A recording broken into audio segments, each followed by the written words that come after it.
고 장자연 씨 사건의 유일한 증인이라고 불렸던 배우 윤지호 씨가 지금 후원금 사기 의혹을 받고 있습니다. 경찰이 강제 귀국 조치를 취했다고 하는데 어떤 건가요? 경찰이 체포영장을 발부받고 난 다음에 윤지호 씨의 여권 무효화 신청을 완료했고요. 그리고 인터폴 수배 가운데 가장 강력한 적색 수배 요청을 했습니다. 그리고 범죄인 인도 청구도 진행할 예정인데 이 적색 수배는 인터폴 수배 가운데 가장 등급이 높습니다. 통상은 강력범죄사범이나 조직폭력사범 그리고 타약의 경제사범 등을 그 대상으로 하는데 특정 국가가 특별히 적색 수배를 요청하는 경우에도 적색 수배를 발령해 주기도 합니다. 우리 경찰이 사회적 파장이나 사안의 중대성을 감안해서 적색 수배 요청을 할 예정이라고 밝히고 있습니다. 자, 뭐 앞서서 얘기 드린 것처럼 장자연 사건의 유일한 목격자다라고 본인이 자처를 했고 이걸 구실로 해서 후원금도 받았지만은 결국 사기 혐의로 고발이 된 상태예요.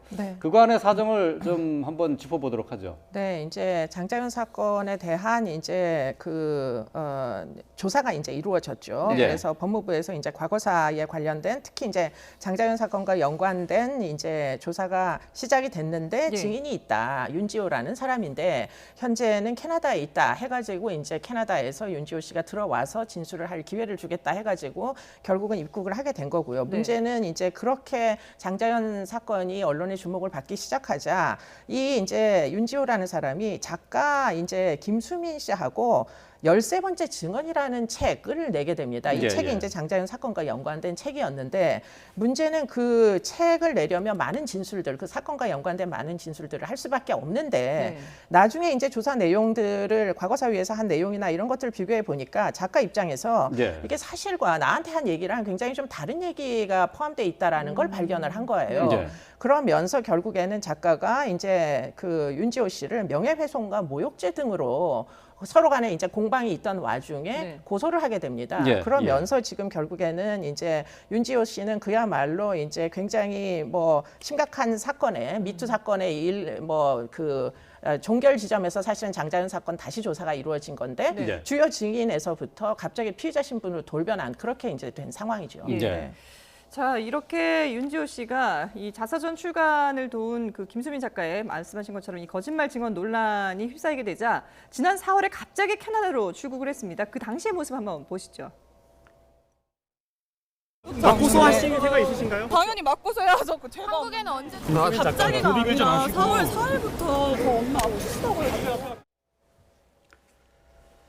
뭐 당연히 맞고소를 하겠다라고 얘기를 하고 스마트폰으로 자신의 그 모습을 모두 촬영을 하면서 이렇게 이동하는 모습도 보였는데 근데 저때 당시에 어머니가 아파서 갑자기 캐나다로 나가게 됐다, 출국을 하게 됐다라고 얘기했지만 실제로는 이후에 어머니가 한국에 계신다 이렇게 또 밝혀서 논란이 됐었어요. 지난 4월에 캐나다로 출국하면서 어머니 병간호를 귀국 이유로 들었었는데 실제로는 어머니가 한국에 있다는 게 뒤늦게 밝혀지면서 상당히 논란에 휩싸이기도 했고요.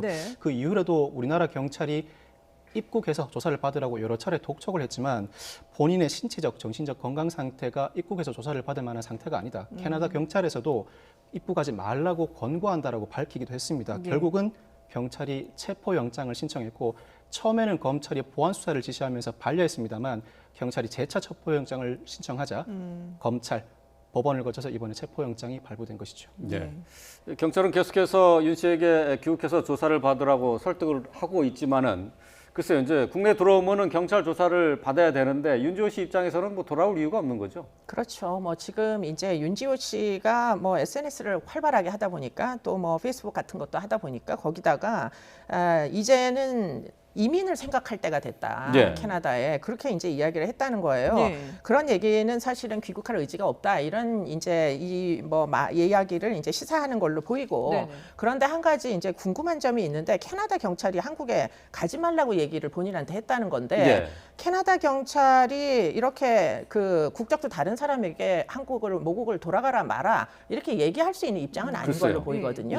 그래서 이 경위를 좀 더 따져봐야 되겠다고 생각이 드는 연유가 이 사람이 클라우드 펀딩, 미국의 클라우드 펀딩을 열어가지고 20만 달러를 목표로 모금을 했던 바가 있습니다. 네네. 그렇기 네. 때문에 아마도 그 모금을 참여했던 사람들이 캐나다에서 또 다른 소송을 제기해서 그래서 경찰 조사를 캐나다에서 현지에서 받았던 거 아닌가. 예. 그런 와중에 그렇게 되면 조사 대상이니까 모국으로 가버리면 사실 예. 도주가 되는 거잖아요. 예. 그래서 떠나지 말고 한국으로 돌아가지 말라고 얘기를 한 게 아닌가 하는 의심도 들어서 그러면 사실은 지금 생각보다 쉽게 이 사람을 한국으로 이제 모시고 오기가 네. 돌아오기가 어려울 수도 있겠다 이런 생각도 듭니다. 그렇군요. 캐나다에서도 뭐 확인된 건 아니지만은 캐나다에서도 이 후원금 모금 사기 고발 사건이 있었다라고 그랬을 볼 수 있는 개연성이 거죠. 존재하는 거죠. 왜냐하면 캐나다 경찰이 민간인이고 외국인한테 와가지고 너희 나라로 돌아가지 말라고 이야기할 이유가 사실 그렇죠. 없다는 거죠. 예. 그러면 지금 만약에 이런 상황이라면 지금 인터폴에 적색 수배를 요청해 놓은 상태인데 그 윤지호 씨는 어떻게 되는 건가요? 사실 인터폴은 수사기관이 아니라 정보공유기관입니다. 예. 즉 인터폴에 적색수배를 요청하면 이 사람이 이곳에 소재하고 있다는 정보를 실시간으로 공유할 수 있는 겁니다. 장소를 예. 옮긴다고 네네. 하더라도 옮기는 장소를 탐지해내는 것이죠.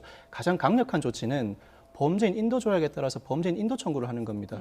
캐나다와 우리나라가 범죄인 인도 조약을 맺고 있기 때문에 강제 송환 절차를 밟아 나갈 수가 있습니다. 네. 그런데 윤지혜 씨의 경우에는 캐나다 영주권은 보유하고 있음이 확인됐지만 시민권 취득은 아직 불분명한 상황입니다. 만약 시민권을 이미 취득했다면 다소 문제가 발생할 수도 있습니다.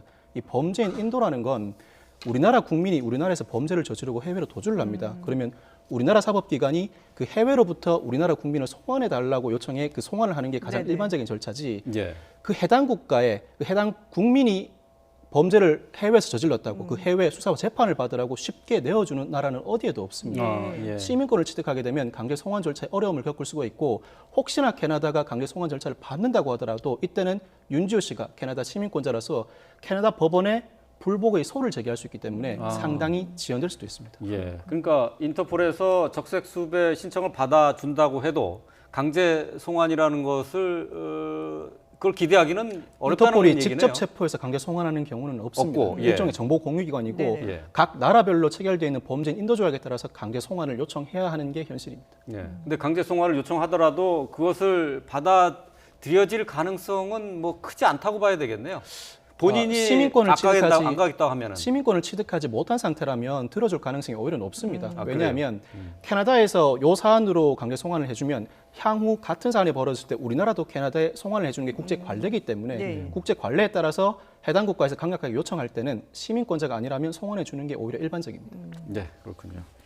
자, 오늘 말씀 여기까지 듣도록 하겠습니다. 지금까지 이수정 경기대 범죄심리학과 교수 그리고 박성배 변호사와 함께했습니다. 고맙습니다.